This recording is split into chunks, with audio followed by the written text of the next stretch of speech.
चलिए बातचीत करेंगे मैरिको के मैनेजमेंट से। दूसरी तिमाही में मैरिको के नतीजे अनुमान से लगभग एक साथ कह सकते हैं ठीक ठाक रहे, लेकिन आउटलुक बहुत अच्छा नहीं है। अभी भी कंपनी को लगता है कि रूरल और छोटे शहरों में डिमांड काफी कम है। आय और एबिटा यानी कामकाजी मुनाफा में 3% की ग्रोथ देखने को मिली है। मार्जिन भी 1% का हालांकि सुधर के आया, लेकिन मुनाफे में प्रेशर देखने को मिल रहा है। तो नतीजों पर बातचीत करने के लिए हमारे साथ हैं कंपनी के सीएफओ पवन अग्रवाल जी। पवन जी, बहुत बहुत स्वागत है आपका सीएनबीसी आवाज पर। और नतीजे ठीक दिख रहे हैं, लेकिन ऐसा लग रहा है कि एनवायरनमेंट बहुत चैलेंजिंग है। तो मेरा पहला सवाल ये है आपसे कि जो तमाम कंपनीज भी कह रही हैं, तमाम सर्वेस भी कह रहे हैं कि रूरल इलाकों में या छोटे शहरों में डिमांड के ऊपर एक चैलेंज है, तो ये पूरा ऑपरेटिंग एनवायरनमेंट आपके लिए कैसा है? अगर हम पिछले क्वार्टर के नतीजों की बात करें तो ऑफकोर्स एक काफी चैलेंजिंग ऑपरेटिंग एनवायरनमेंट है। और अगर आप देखोगे तो एफएमसीजी सेक्टर की वॉल्यूम ग्रोथ पिछले 4 क्वार्टर से नेगेटिव आ रही है, और उसके अगेंस्ट में हमने एक पॉजिटिव 3% वॉल्यूम ग्रोथ दी है इंडिया बिजनेस में। और उसमें भी अगर आप देखोगे तो कोविड का एक बेस इम्पैक्ट है। तो अगर आप उसको 3 साल के सीएजीआर पर देखें तो वो वॉल्यूम ग्रोथ अप्रोक्सीमेटली 7% के आसपास आती है और रेवेन्यू ग्रोथ 11% के आसपास है। सो इस हिसाब से हमारी परफॉर्मेंस काफी हेल्दी रही है, लेकिन डिमांड एनवायरमेंट, डिमांड सेंटिमेंट्स थोड़े वीक है। और specially on the rural side, जहां पर ये देख रहे हैं कि पिछले 4-5 क्वार्टर से rural has been lagging urban growth. तो और स्पेशली बॉटम ऑफ पिरामिड में हमको डिमांड में ज्यादा इशू दिख रही है as compare to the premium portfolio, discretionary portfolio. ये बहुत ही सही बात आपने कही कि बॉटम ऑफ पिरामिड में काफी दिक्कत है। बहुत सारी कंपनीज के अलग अलग आप देखें तो वैसे ही नतीजे आ रहे हैं। आप कह रहे हैं कि 3 साल के एवरेज में देखें तो वॉल्यूम ग्रोथ सस्टेन करी, कोविड के को माइनस कर दे एक्स कोविड, लेकिन चूंकि कोविड में बहुत सारी चीजें बदल गई हैं, तो अगर आपकी करंट वॉल्यूम ग्रोथ को मैं देखूं तो क्या उम्मीद करें कि स्टेबल रहेगी या कुछ इसमें इंप्रूवमेंट होगा? तो जैसे कि मैंने कहा कि बॉटम ऑफ पिरामिड और रूरल वगैरह ऐसी जगहों पर हमको ज्यादा स्ट्रेस दिख रहा है। और अगर आप सेक्टर के रिजल्ट्स भी देखें तो जो प्रीमियम पोर्टफोलियो, डिस्क्रिशनरी पोर्टफोलियो है, वहां पर फिर भी एक ग्रोथ अच्छी दिख रही है। सो मैं ऐसा समझता हूँ कि जब इन्फ्लेशन कंट्रोल में आएगी, इन्फ्लेशन एक बहुत बड़ा कारण है कंजम्पशन के स्लो डाउन पे, और आरबीआई और गवर्नमेंट स्पेसिफिक इंटरवेंशंस ले रही है। और जब जैसे जैसे इन्फ्लेशन कंट्रोल में है, मैं ऐसा उम्मीद करता हूँ कि आगे जाते हुए डिमांड में एक पिकअप देखने को मिलेगी। बट इसके अलावा as companies what we need to do is, हमको ये कोशिश करती रहनी चाहिए कि हम डिमांड को किस तरह जनरेट करें। और इसके पीछे अगर आप देखोगे तो हमने भले हमारी वॉल्यूम ग्रोथ 3% रही, बट हमने एडवर्टाइजमेंट स्पेंड्स में कोई कमी नहीं रखी है। हमने 10% एडवर्टाइजमेंट स्पेंड्स ग्रो किया है, बिकॉज हम ऐसे समझते हैं कि जब तक कि आप कंज्यूमर को एजुकेट नहीं करेंगे, अवेयर नहीं करेंगे और एडवर्टाइजमेंट स्पेंड्स नहीं करेंगे, डिमांड वैसे भी उसमें इशू रहेगी। So that is what we are doing, but we are hopeful that as inflation cools down and as we move out, we will definitely see some positivity in the demand environment. ANP में आपने definitely 10% खर्च किया, लेकिन इसका भी असर ज्यादातर उन्हीं को होता है या फायदा उन्हीं को होता है या उन्हीं के पास तक ये पहुंचता है, रीच आउट होता है जो जहां से आपकी ऑलरेडी थोड़ी ठीक ग्रोथ आ रही है, यानी बड़े शहरों में और अर्बन सेंट्रिक इलाकों में।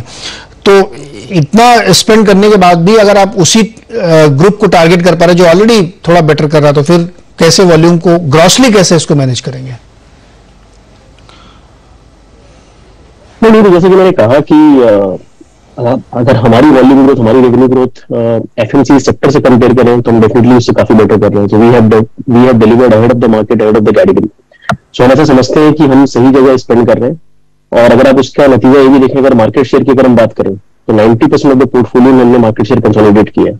सो डेफिनेटली ऐसा बिलीव करते हैं कि हमारे ब्रांड की जो स्ट्रॉन्ग इक्विटी है वो हमारे फेवर में काम कर रही है। और जब ओवरऑल एनवायरमेंट में एक पॉजिटिविटी आएगी so definitely we will gain मोर।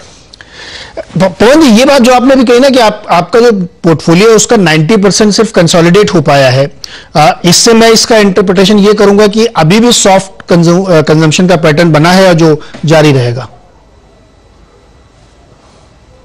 एकदम इमीडिएटली तो नहीं होगा, it will take some time, but there has been some positive trend that we have seen, and therefore what we are saying is कि going forward H2 में हम definitely mid single digit volume को तो definitely देंगे। और उसमें भी अगर आप ये देखें तो हमारा बेस काफी स्ट्रांग है पिछले 2 साल का। सो 3 साल के कैगर में देखेंगे तो हम ऐसा कह रहे हैं हम हाई सिंगल डिजिट की वॉल्यूम ग्रोथ देंगे। सो धीरे धीरे इंप्रूवमेंट होगा, बट आई थिंक इसमें एक सबसे बड़ा इम्पैक्ट इन्फ्लेशन का रहेगा, और इन्फ्लेशन जो आरबीआई जो कोशिश कर रही है 6% के नीचे लेके आ सके, सो डेफिनेटली उसका एक पॉजिटिव इम्पैक्ट आएगा। I think when we are able to control that. Pawan ji, international कारोबार आपका कंपैरेटिवली डोमेस्टिक के सामने थोड़ा बेटर था, और उसका एक कारण यह भी हो सकता है कि यूरोप और अमेरिका जहां सबसे ज्यादा दिक्कतें, वहां पे आपका उतना प्रेजेंस नहीं, आपका गल्फ वाला इलाका या हमारे अड़ोस पड़ोस के जो देश हैं वहां ज्यादा है। क्या यही वजह है? और साथ ही साथ जो बहुत ही स्ट्रांग करेंसी है, मतलब डॉलर, तो उसका भी फायदा मिल रहा है? दो तीन चीजें कहना चाहूंगा मैं। सबसे पहली बात, इंटरनेशनल बिजनेस हमारा एक बहुत ही डिफरेंशिएटिंग बिजनेस है, जिसमें हमने लगातार पिछले 7 क्वार्टर से डबल डिजिट ग्रोथ हम ले रहे हैं, और ये 7वां क्वार्टर था जहां पे हमने अप्रोक्सीमेटली इस क्वार्टर में 11% कॉन्स्टेंट करेंसी ग्रोथ दी है। सेकेंडली, आपने करेंसी डिप्रिसिएशन की बात करी और मैक्रो इकोनॉमिक एनवायरमेंट की बात करी in international markets. Thankfully we are present in those markets जहां पे मैक्रो इकोनॉमिक चैलेंजेस इतनी स्ट्रॉन्ग नहीं है।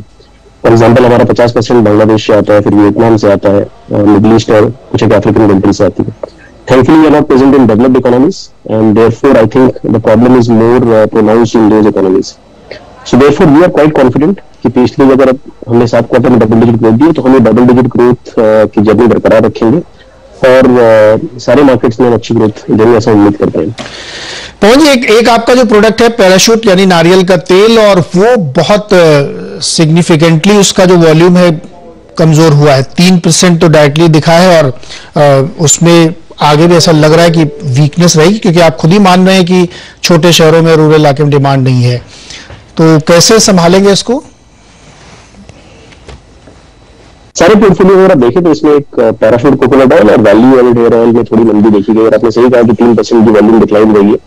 तो इसमें क्या हुआ कि कोपरा के दामों में थोड़ी कमी देखी गई, और हम उसमें प्राइस करेक्शंस लेते रहे, बट कोपरा के दाम हमारे एक्सपेक्टेशंस से थोड़ी ज्यादा गिरे, और therefore to that extent we have been doing a catch up with respect to pricing, but हमने स्पेसिफिक प्राइसिंग इंटरवेंशंस लिए हैं, और गोइंग फॉरवर्ड हम ऐसा उम्मीद करते हैं कि पैराशूट भी आगे सेकंड हाफ में will come back to the growth trajectory.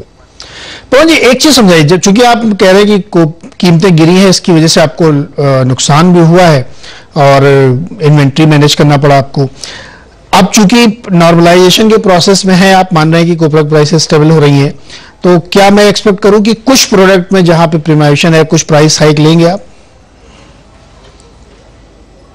तो इनफैक्ट हमारी 2 कैटेगरीज में, जो पैराशूट, कोकोनट ऑयल और सफोला एडिबल ऑयल, इनके जो रॉ मटेरियल्स है, इनके दामों में हमने कमी पाई है। For example, copra sequentially 4-5% down था, और राइस ब्रान ऑयल जो सफोला एडिबल ऑयल में जाता है, वो अप्रोक्सीमेटली 10-12% डाउन था। सो उसके in response to that correction in the raw material prices, हमने इनफैक्ट प्राइस कट्स किए। तो फॉर एग्जांपल, पैराशूट में हमने पीक से 8 से 10% प्राइस कट लिए हैं, सफोला एडिबल ऑयल में हमने 17-18% प्राइस कट लिए हैं। So to that extent, that's the reason कि 3% की वॉल्यूम ग्रोथ के अगेंस्ट में हमारी वैल्यू ग्रोथ और भी लोअर रही है। तो अगर इसमें दाम इसी तरह रहे तो हम इसमें आपको प्राइस इंक्रीज नहीं लेंगे, but at the same time crude linked जो डेरिवेटिव्स है, फॉर एग्जांपल लिक्विड पैराफिन या पैकिंग मटेरियल वगैरह होते हैं, उसमें काफी तेजी देखी गई है। लिक्विड पैराफिन अप्रोक्सीमेटली 50% ऊपर है, पैकिंग मटेरियल की कॉस्ट अप्रोक्सीमेटली 20% ऊपर है। तो उसके लिए हमने for example value added hair oil और कुछ अदर पोर्टफोलियो हमने प्राइस इंक्रीज लिए, जो कि बहुत सिग्निफिकेंट नहीं है।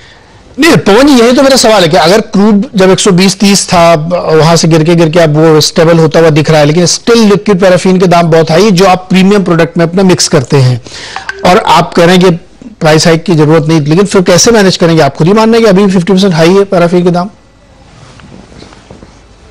हाँ, बस इसमें देखने की बात है कि क्रूड ऑयल भले ही वो 125-30 से जाकर के 90 पे आ गया हो, बट सच्चाई ये है कि पिछले साल से कंपेयर करोगे तो पिछले साल से it is still far higher, और लिक्विड पैराफिन की प्राइस 1 लाख से आता है, एंड देयरफॉर वायु अगर मैं बात करूं पिछले साल की मुकाबले, तभी भी 45 से 50% ऊपर है। ओके, एक सवाल और बनता है सर, आपका जो कंसोलिडेशन है पोर्टफोलियो लेवल पे वो हो गया है, और ज्यादातर प्रोडक्ट में मार्केट शेयर में कोई बहुत ज्यादा इंक्रीज नहीं देखने को मिल रही है। अभी हम लोगों ने चर्चा में किया कि 90% के आसपास जो है पोर्टफोलियो कंसोलिडेट कर गया है। क्या आपको लगता है कि आपको कुछ नए लॉन्चेस या नए तरीके से इसको पुश करना पड़ेगा रूरल इलाके में? मैं ये सवाल इसलिए बार बार आपसे पूछ रहा हूं क्योंकि रूरल इलाके की ग्रोथ को कैटलाइज करने के लिए कोई उपाय नहीं दिख रहा है। ना ही क्रॉप उतनी अच्छी हुई है, ना ही उनके हाथ में पैसे है, ना ही एम्प्लॉयमेंट इतना जनरेट हो रहा है, तो फिर कैसे आप इस चीज को मैनेज करेंगे? बल्कि अगर आप कहो तो सारे पोर्टफोलियो में हमने जो भी सिग्निफिकेंट पोर्टफोलियो हमने मार्केट शेयर गेन किया है। अगर हम कोकोनट ऑयल की बात करें, in spite of 3% volume decline, हमने वहां पे 20 basis points market share gain किया है। वैल्यू ऑयल हमने 80 basis points market share gain किया है। सफोला ओट्स में हमने 320 बेसिस पॉइंट्स गेन किया है। सो हम सारी तरफ सारे पोर्टफोलियो पे मार्केट शेयर गेन कर रहे हैं। और जैसा कि मैंने कहा कि हमने एडवर्टाइजमेंट एक्सपेंस पे कोई कटौती नहीं की है, इनफैक्ट उसको 10% से ग्रो किया। हमें ऐसा लगता है कि हम कैटेगरी से बेटर परफॉर्म करेंगे और मार्केट शेयर गेन करते रहेंगे। ओके, एक लास्ट क्वेश्चन और पवन जी, ये फूड सेगमेंट आपका कैसा प्रदर्शन कर रहा है और उसके आगे के लिए क्या आउटलुक है? फूड सेगमेंट में हमने काफी अच्छी ग्रोथ देखी, in fact it has grown by 26%। और हमने फूड्स की जो एक एस्पिरेशनल टारगेट ली थी 2 साल पहले, फूड्स का पोर्टफोलियो 200 करोड़ के नीचे था। हमने कहा था कि हम FY24 तक उसको 850 से 1000 करोड़ बनाएंगे, और हम बिल्कुल उस माइलस्टोन पे टिके हुए हैं। और इस साल हम होपफुली 650 करोड़ के आसपास पहुंच जाएंगे। सो फूड्स में हमने काफी डाइवर्सिफिकेशन भी किया है, और जो भी हमने नए प्रोडक्ट्स लाए हैं सफोला के अंदर में, काफी उसमें अच्छी रिस्पॉन्स देखने को मिल रही है। सो हम काफी होपफुल है कि जो हमने एस्पिरेशनल टारगेट अपने लिए डिफाइन करी थी वो हम अचीव कर पाएंगे। जी, तो पवन जी बहुत बहुत शुक्रिया हमारे साथ जुड़ने के लिए। मैरिको के नतीजे इनलाइन या सबड्यूट कह सकते हैं आप, लेकिन आगे के रास्ते चैलेंजिंग होंगे। मानते हो कि रूरल इलाकों में, छोटे शहरों में डिमांड का बड़ा चैलेंज है, और एफएमसीजी का मैसिव मार्केट वहीं होता है। और पिछले अगर आप कुछ 6, 8, 10 महीने देखें तो एफएमसीजी की जो वॉल्यूम ग्रोथ है वो या तो नेगेटिव रही है, 0.5% के आसपास रही है एवरेज बेसिस पे। तो देखते हैं आगे कैसे इन चीजों को मैनेज करती है कंपनियां। पवन जी बहुत बहुत शुक्रिया हमारे साथ जुड़ने के लिए। मैरिको का शेयर नजर डालिए आप, आज वीकनेस के साथ कामकाज करता हुआ दिख रहा है, और इस वक्त का प्राइस जो है 7% कमजोर है, 501 रुपए में। छोटा सा एक ब्रेक के बाद मार्केट के बाद